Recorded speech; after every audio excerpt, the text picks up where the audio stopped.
Last month on Louis Rukeyser, you summed up your investment philosophy as buy everything and hold it forever. Do you still subscribe to that in light of what the market has been doing, or would you unload some things now? No, my theory is not subject to the ups and downs, the peregrinations of the stock, the unpredictable peregrinations of the stock market. It's painful to do, but I think the idea of owning the stock market is the best approach to equity investing, and perhaps I didn't make that thoroughly clear there. I have never felt that equities should be the only portion of an investor's long-term program. I myself am about 50% stocks, 50% bonds, for example. I was brought up when I came into this business in 1951 with the Wellington Fund, which was and is, and I hope always will be, a conservative balanced fund. But I think the idea of buying and holding forever and not trying to make adjustments requires that you've gotten it right in the first place. That you can only hold tight if you've bought right, if you will. And that is to say, have an asset allocation that has something to do with how many years you have to accumulate money, how much resources you have at stake, how much income you need, and how much courage you have to ride out the peregrinations of the market. So you've got to take all that into account from that simple statement. You are the godfather of index funds aimed at the average investor, and this questioner points out that actively managed funds have outperformed indexed over the last 2 years. Is there a case then for market timing? What should you do when the index funds are losing money?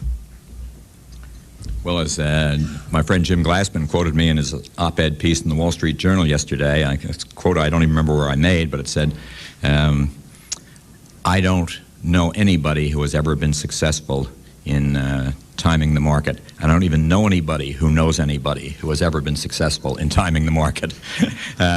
Last year, these last 2 years, the index, S&P index, has outperformed roughly half of the funds, a little bit less last year, just about half this year.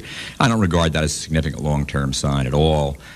First of all, the number of funds is not a relevant statistic. We use it because it's convenient, but if you've got a few little funds in there that do well, they count just as much as a few big funds. The reality is, no matter what the statistics tell you, indexing always wins. I say that because index is delivering the market return, and all those investors out there are by definition getting the market return themselves, less cost. So if statistics don't capture that index advantage, it will be corrected in the next year or the next year. And by the way, if you look at even the last 15 years, counting those last 2 years, the index has outperformed about 75% of all active managers. Someone out there will want to take careful notes here because we're going to go from the general to the very specific. For the past 15 months, I've been investing $1,200 per month in Schwab mutual funds. He or she doesn't say which Schwab funds. Should I continue, or is there a better place for that money these days? Well, far be it for me to get into more trouble with Mr. Schwab than I'm in already. But leaving aside the infinite variety of a stock of mutual funds they could be buying through any kind of a mutual fund marketplace like Charles Schwab's, the answer is yes, continue to invest. I've told particularly young people in the office who are really petrified by this market decline that it's the best thing that ever happens to him. And if you think about it logically, of course it's wonderful. I mean, think of, say, the young man I was talking to yesterday who's probably 25 or 26 years old, and he's got the rest of his life in invest. And I said, well, let's suppose that Chris Scott, his name is. I said, let's suppose, Chris, that the market's going to end up at Jim Glassman's 36,000 by the time you retire.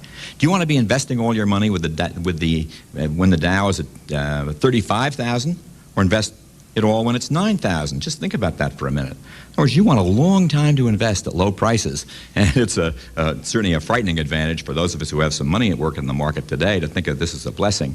But it is a blessing because in the long run, investing depends on accumulating money at sound prices and not inflated prices like we have. I also think the general economy and the financial markets are well served by a return to reality. When you leave reality and depart from the laws of gravity, there's nothing but bad things that can happen, and the higher you fly, the more you fall. We flew quite high enough, and I think it's a blessing, maybe a blessing in heavy disguise, a blessing that we've come back a little bit toward the ground. Speaking of coming back toward the ground, this investor's stocks are really down. Dr. Coop, just for feet. Is that Quigley Pharmaceuticals? Cisco, Lucent Technologies. Should I sell? I haven't heard a list like that. He even makes those tech funds I told you about seem like heroes. I don't have any comment on those individual stocks. I mean, they are hugely depressed. I think Dr. Coop, I read the other day, is in danger, the stock is in danger of becoming delisted. I think it's sold up in the mid-30s, $30, and now is something like 19 cents. You know, it wasn't a good turn. And it's very painful for people, for speculators, or people that greed overwhelm their good judgment to get hurt. But will they bounce back? I mean, I guess the answer to that group of stocks, without knowing much about Quigley's Pharmaceutical and being very nervous about Dr. Coop, is, you know, companies like Lucent will come back in time. I don't think there's much question about that. But to own a handful of individual stocks, I don't think is sound investing. And to obviously jump on the bandwagon at a silly time is, you know, I feel very, very sorry for the investor, but I don't know how to help him now, him or her.